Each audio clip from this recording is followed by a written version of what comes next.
Rainbows for All Children has a vast network and community of passionate individuals who herald our mission to provide free peer support groups to youth around the world. We got the opportunity to sit and chat with some of them through a series of interviews. Welcome to the Rainbows Chats. After the storm, we shine.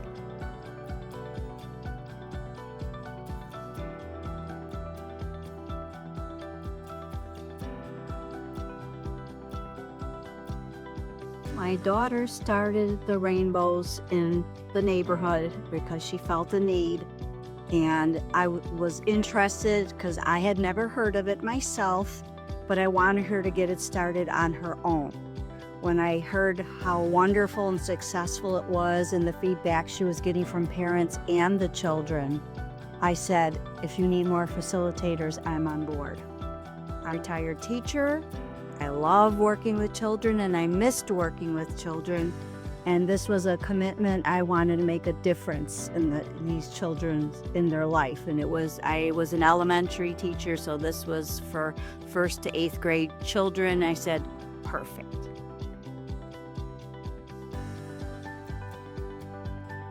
Well, I did it during last summer to be prepared for the fall session.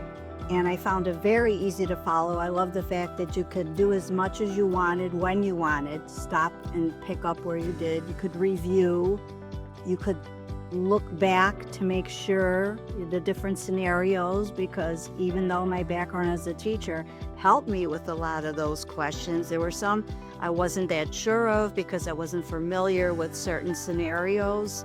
Being myself, married for over 46 years, and my children and our family, that we didn't go through this.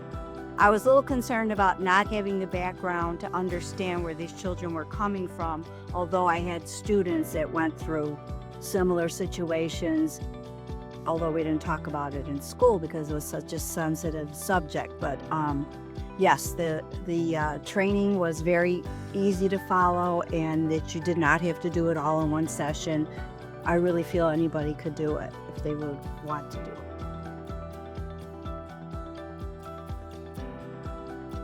Well, I love the journals as a guideline, and I also always use the additional resources online. I've done quite a few of the activities.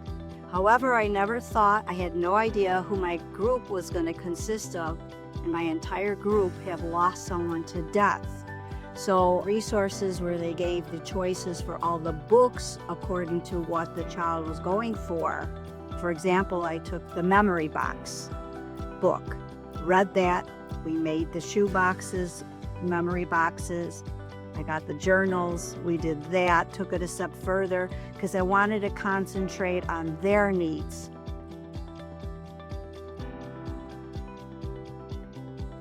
I just started this past fall, so this is my second session with the same group, and they never miss. They enjoy. I get great feedback all the time from the parents. They get upset if they can't make it.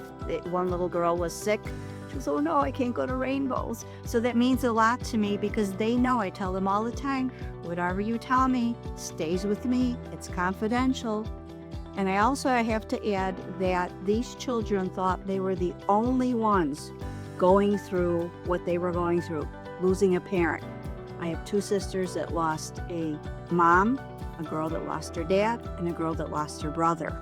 And she joined the group a little bit later, and the other girls, their mouths just literally dropped open to know that somebody could lose a sibling. They were like in shock. And shared, one of the girls says, I thought I was the only one going through something like this. So they instantly bonded, and they know they're not alone. And when we did the memory box journals, I even told them, I said, because it's confidential, I am not reading your journals. I took them home with me. I asked them to bring pictures. I wanted them to do as much as they can and not just take them home and forget about them. It's so different structure compared to a school structure. One of the girls said she talks to a social worker, but not that much. It's occasionally. I know from a school experience, social workers are overwhelmed and cannot give the support like Rainbows for All Children can. There's such a need for it, and the parents can't believe it's free. they're very appreciative of this, very. We get lots of great comments and feedback from them.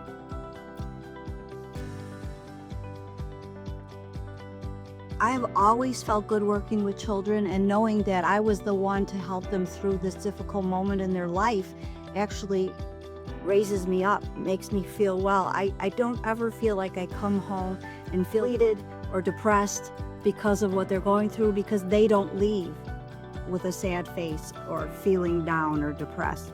They leave feeling confident that I'm going to be okay. I'm getting through this. I have somebody to talk to. They're not going to tell my mom or dad or grandparents what we're talking about. And it's a safe place. And that's why they look forward to coming. Some of the children are upset that our 12-week session is going to be ending soon and not be starting up again until the fall. So but it's kind of hard with vacations and school out. I know that, but I'm going to let them know they're welcome to reach out to me anytime, a phone call or an email. I would be there to listen. The Brag and the Balm is beginning to open. It's a great icebreaker, of course, while they're having their snack. And they always look forward to an activity, not knowing what I'm going to plan, but they know it's going to be fun. And they've gotten so close.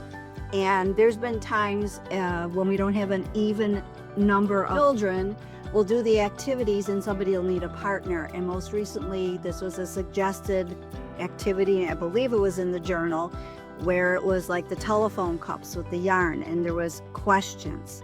And actually one of the questions had to do about death, how do you feel when you visit the grave and all that.